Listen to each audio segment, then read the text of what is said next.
My name is Yakubu Aboki Ochefu.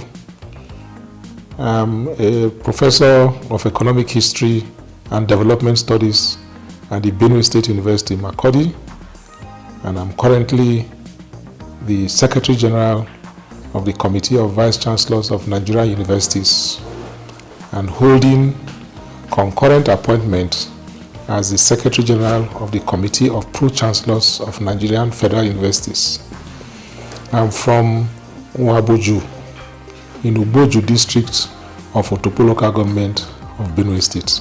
I am a freeborn of Idoma land from the Aitodicho sub-kindred Aoko in Ubojicho of Uboju district of Otopo local government. I'm named after my paternal uncle, Dr. Pius Yakubu Ochefu. The origin of the name Yakubu in the Ochefu family dates back to my great-grandfather, the Ochubojo Obande Ujo Ejembi, also known as Ujaka. He was a trader, an entrepreneur, and a farmer. And while he ruled as Ochuboju from 1922 to 1948, he had a lot of Hausa traders and advisors in his palace. One of them was Malam Yakubu from Aloko in present-day Nasarawa State. So when his son, my grandfather, Ochefu Ujo, gave birth, he named his first son Malam Aboki. That is my own father now, is Aboki Anthony Ochefu. The Aboki was one of his own grandfather's friends. He also named, when my grandfather gave birth to another son, he named him Yakubu, again after one of his friends. So if you come to the Ochefu family, you will find a lot of Hausa names which go back to the period where our great-grandfather, King Ochefu Ujo, was naming his grandchildren after his friends, his business partners and supporters, their wives, as the case may be. But our compound name is Ochefu, and everybody knows the meaning.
Read one course or the other.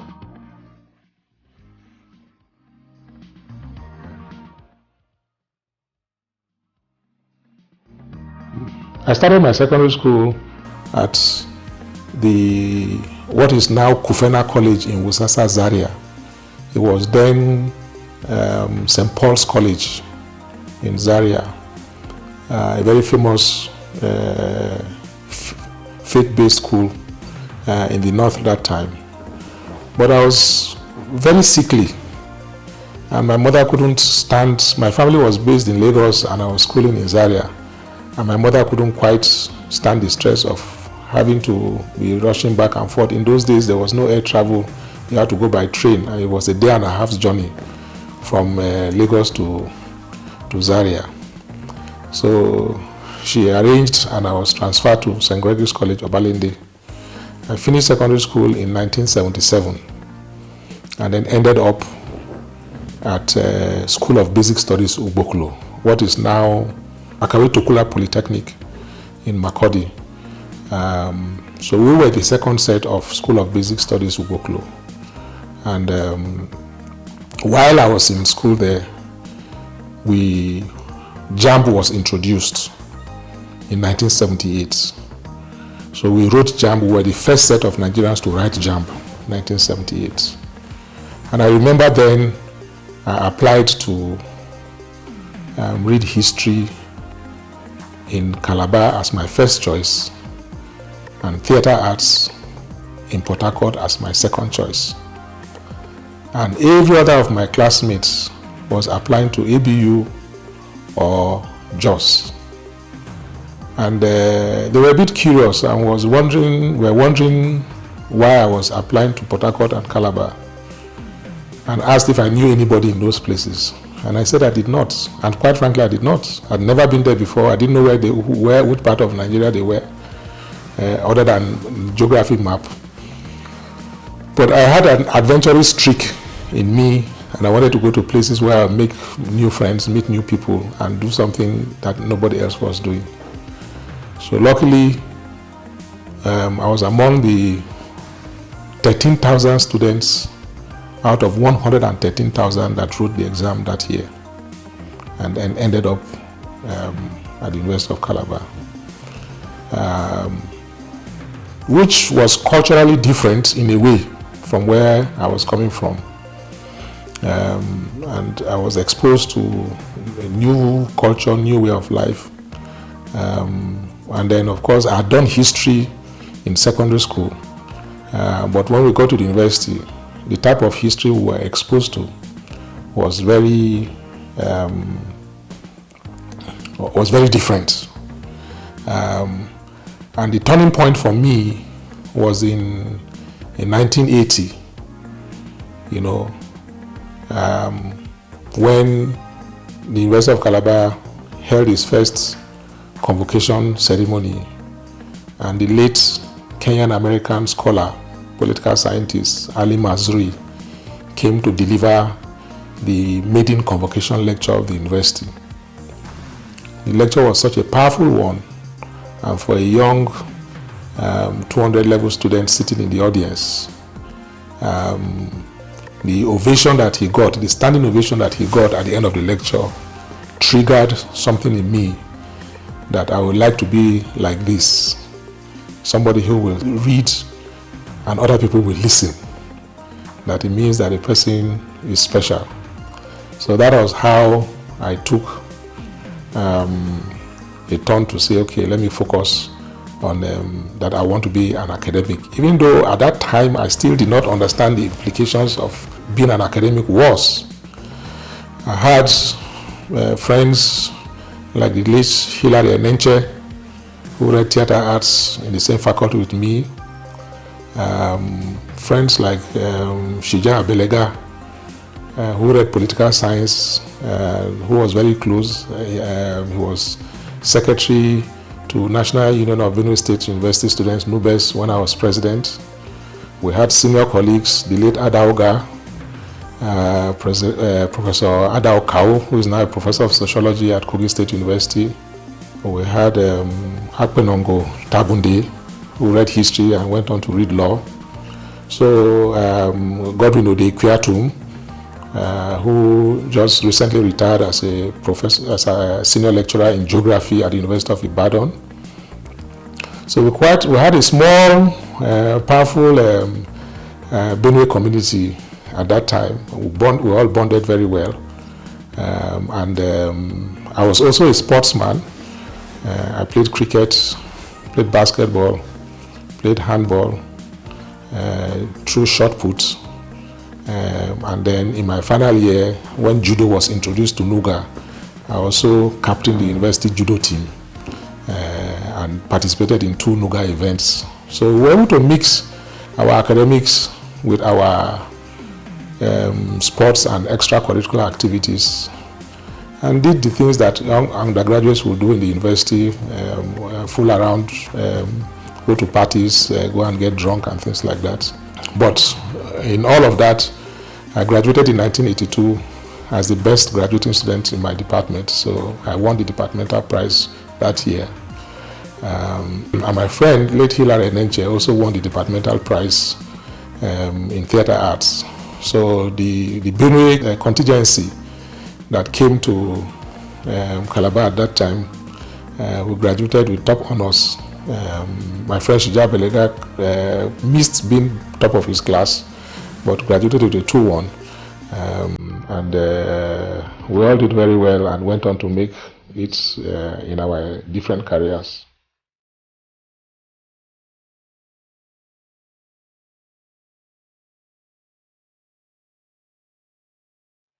In 1982, I went to do national service in Funtua, in Government Day Secondary School, Funtua, as a classroom teacher. And something happened.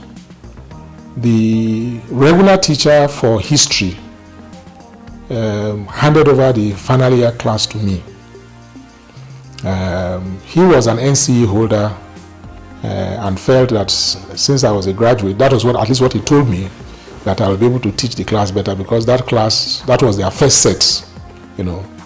And in addition to teaching history, I was saddled with teaching literature, with teaching CRK, with teaching geography. You know, that time youth corpers, they gave us a lot of load to handle. But I took my work very seriously and drilled the students very hard. And later I found out that the reason why they gave me the final year class to teach was that they did not believe that the students were going to pass. And so if they failed, they would blame it on a youth corper who had finished his duty and gone, you know. But as it happened, the students who wrote history, all of them passed, and they had the best result in the school that year. So after my national service, I went for an interview at College of Education, Uju.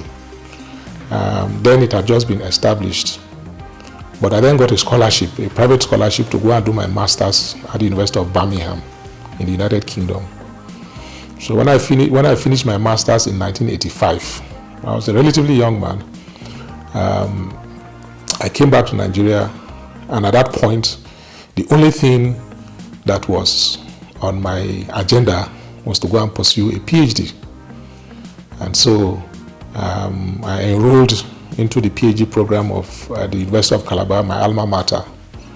And in October of that year, I now got a job as an assistant lecturer. So I started my teaching career in Calabar, and I was mentored by very senior colleagues who, some of them in my department, some of them outside my department, who were very interested in my academic career, who were also very interested in my social development. In those days, one's ideological position was very important for us in the humanities and social sciences. And my professors would tell me, don't become ideologically insulated. Adopt a more eclectic perspective in your academics. So that will enable you to speak two languages instead of speaking one ideological language, Whereas for those who choose to speak an ideological language, being eclectic was tantamount to intellectual cowardice, because you did not want to take a position and stand by it. In Calabar, we're a very small academic community led by retired Professor Daniel Denga. He was the most senior colleague at that time. We had the current Tortiv, Professor James Ayatse, who was a lecturer in medical biochemistry. We had the former Vice Chancellor of Benue State University, Professor Charity Angia, who was in my faculty. She had just finished her PhD from University of Ibadan and joined us in the Theatre Arts Department. And then we had Dr. Gemade, who was also teaching in the Faculty of Science, a younger brother to Chief Barnabas Gemade, but who left us shortly thereafter and went to work with the World Health Organization. And then, of course, we had the late Adauga, who had graduated top of his class and as part of the pioneer class, and then went to do his PhD from France, and came back and was a leading scholar. He was responsible to drafting me to ASU, and I very quickly emerged as the treasurer of ASU. I was mentored by the likes of the late Escotoyo, Edwin Ambene Madunagu, Professor Hogan Akpan Ekpo. These were people who were not in my department but were my senior colleagues and took an interest in my academics. In my department, my main supervisor was the late Professor Erim Ode Erim, who, as you may know, was the author of that famous book on Idoma nationality, the origins of the Idoma peoples of central Nigeria, which was a product of his PhD thesis that he conducted, that he wrote for the Dalhousie University in Canada. So being a Yala man from Ikom, and somebody who had done extensive field work in Idoma land. In fact, he knew my grandfather, he knew my uncles, he had been to my village. So he was such a remarkable man. When he meets any Idoma man, he will ask, where are you from? By the time he asks you 3 questions, he has pinpointed you to his village, to your village. So they mentored me, the likes of Professor Godwin Uzigwe, and Professor Monde Abasiata, who supervised my PhD thesis. So we worked very hard. I eventually defended my PhD thesis on Idoma, economic history of the Idoma. And then thereafter, when Benue State University was established in 1992, the late Edwin Ogbu asked Adauga to come and convince me to come and join the university.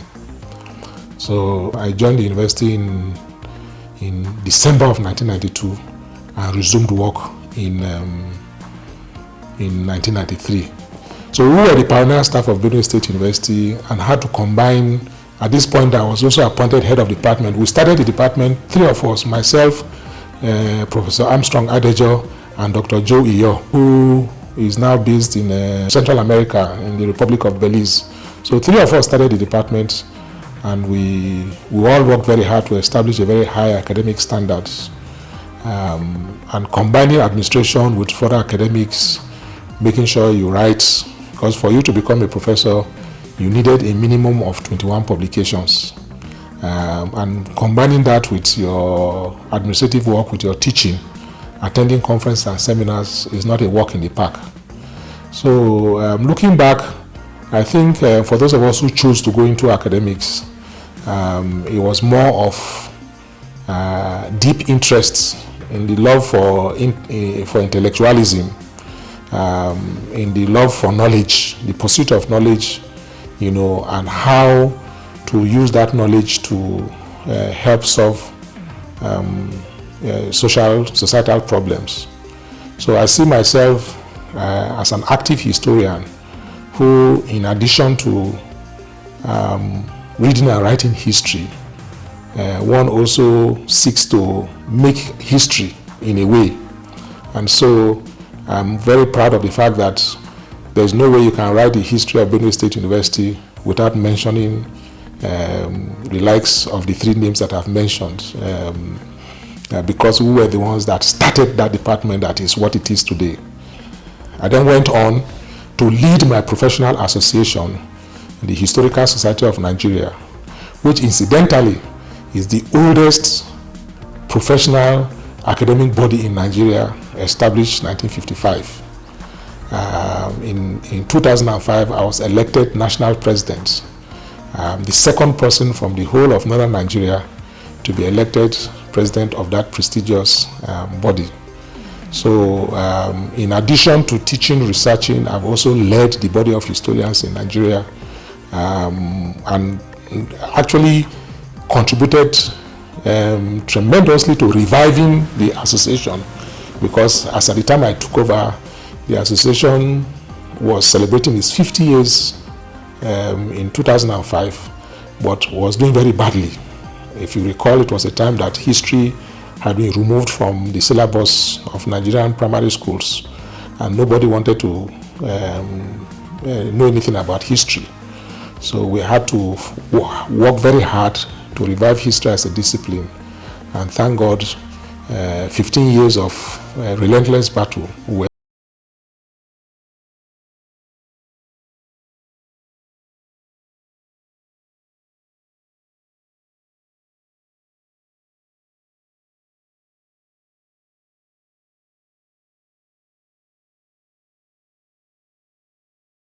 Who will say, Prof, we want to be like you when they grow up. And I tell them just two things. Be honest to yourself. Hard work doesn't kill anybody. So between hard work and knowledge of your subject matter, the sky is your limit. Only last week, I had to write a piece on Facebook in honor of one of my academic sons, Professor Temba, who I taught as a 100 level student in Benue State University. And he grew through the ranks and is a professor of history at the Kaduna State University and delivered his inaugural lecture last week. He is the first of my direct students from 100 level to achieve such a feat. My other students who are professors, Professor Nina Wapela at the Department of Religion at Benue State University. 2 days ago, Professor Patrick Okasi, his professorship was announced at the Kogi State University. So I have a lot of students. The students that I taught in the University of Calabar are senior professors, and their own students are professors today. Those ones that I taught in the University of Calabar when I started teaching in 1985.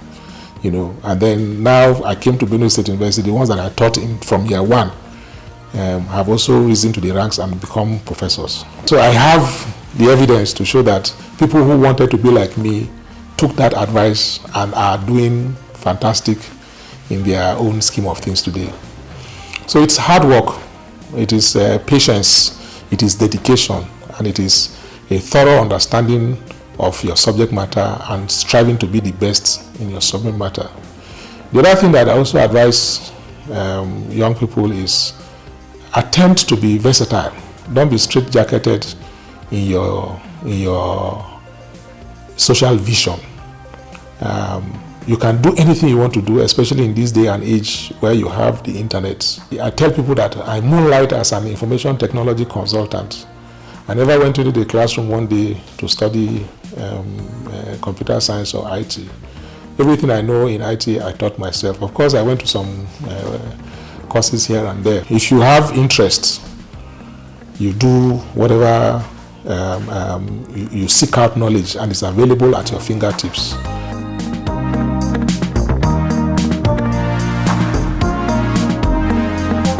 So I encourage people to seek knowledge, develop themselves, don't rest on their oars. My newfound love is molecular biology. I'm researching on how we can use genetics to interpret oral traditions in African history, because there's a correlation between our genetics and our origins as a people. So when the Doma people say they are related to the Igala, and not related to the Igbo, can we do a genetic profiling and test and use our DNA to find out if there's any such relationship? When we say we are different from the Egede, can we use DNA to ascertain the scientific validity of that assertion? So these are some of the things, the current research that I'm doing. I taught myself all that because of the opportunities that are available on the internet. So I encourage young people not to limit themselves to what they were taught by their professors in the university or what they read in secondary school, that if you put your mind at it, you can be anywhere you want to be.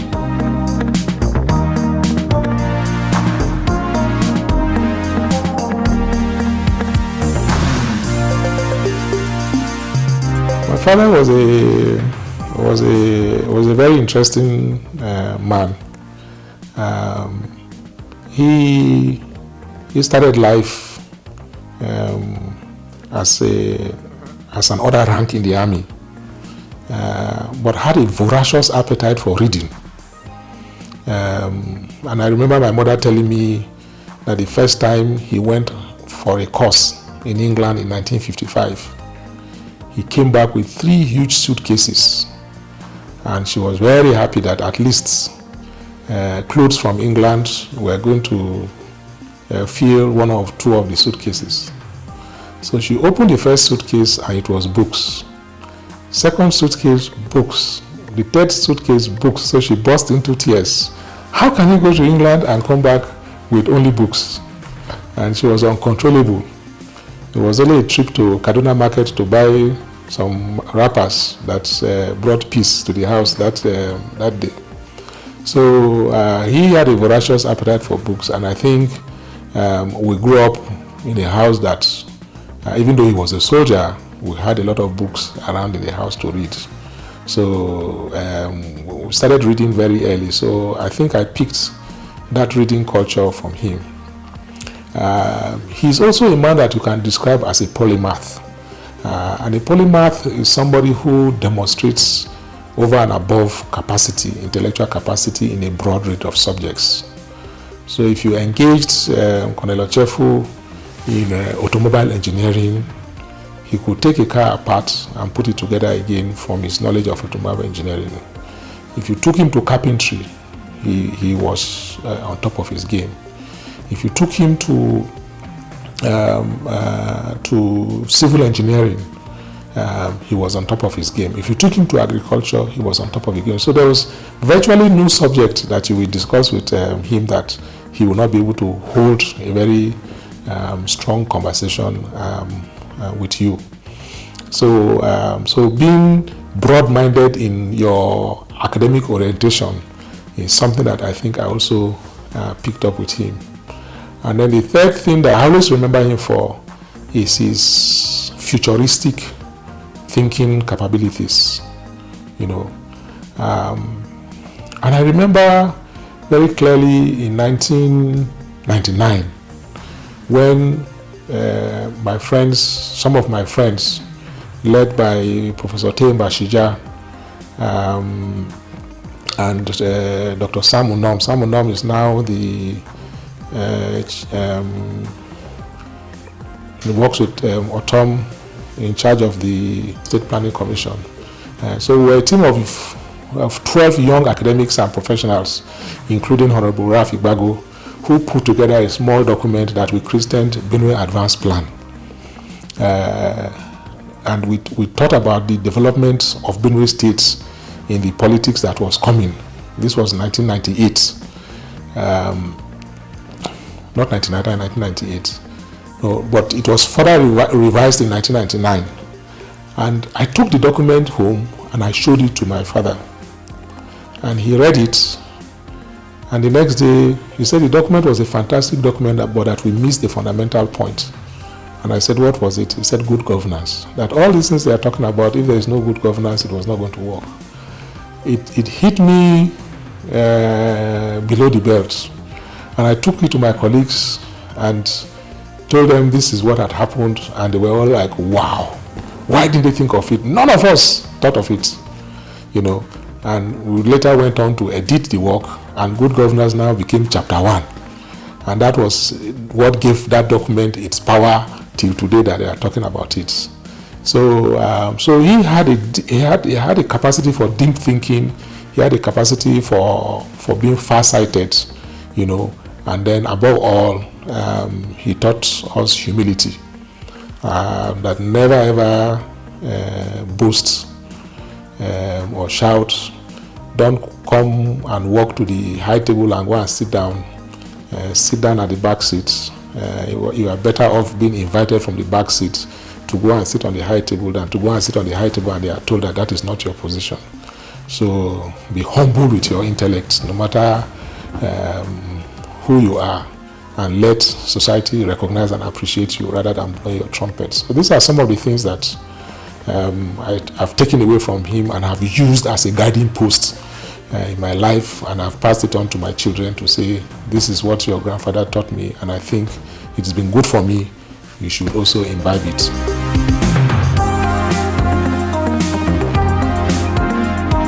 I enjoy watching documentaries. I can spend hours and hours watching documentaries. I also enjoy watching feature films, thrillers, action, adventure, cartoon. A lot of people like cartoon. Old man like, what are you doing watching cartoons? But I do watch cartoons. I listen to music, especially when I'm driving. I like listening to music. I like classical music. I like sukus. I like reggae. You know, I enjoy adventure. I'm a very adventurous person.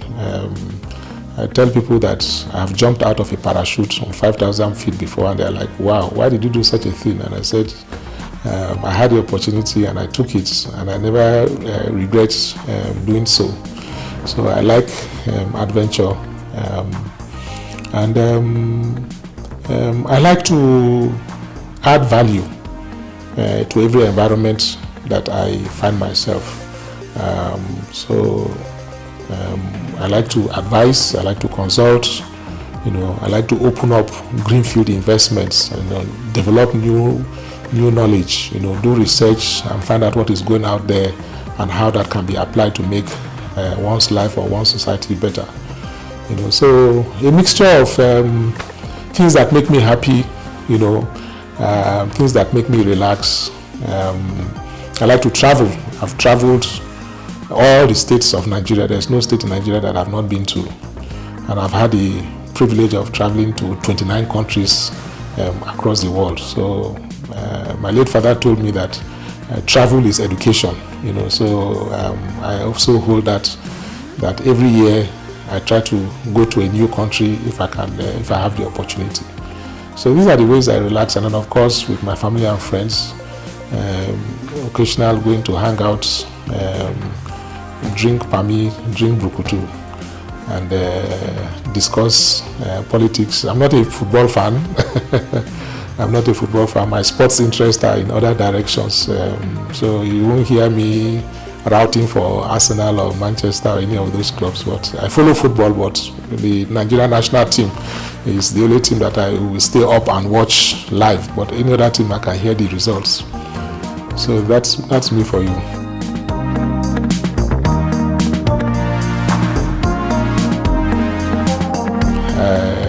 I'm married. My wife is a development consultant, working for an agency called Campaign for Tobacco-Free Kids. I have 3 adult children, Aliyu Ochefu, who is a security consultant, Aliyu A Ochefu, who is a business development specialist, and Amara Ochefu, who is a social worker based in the UK.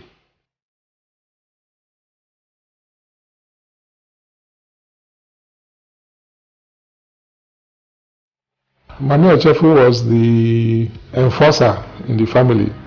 Even though my father was a soldier and we all feared him, he also had a very gentle side to him, and he will shout, and that will send the message to do the right thing.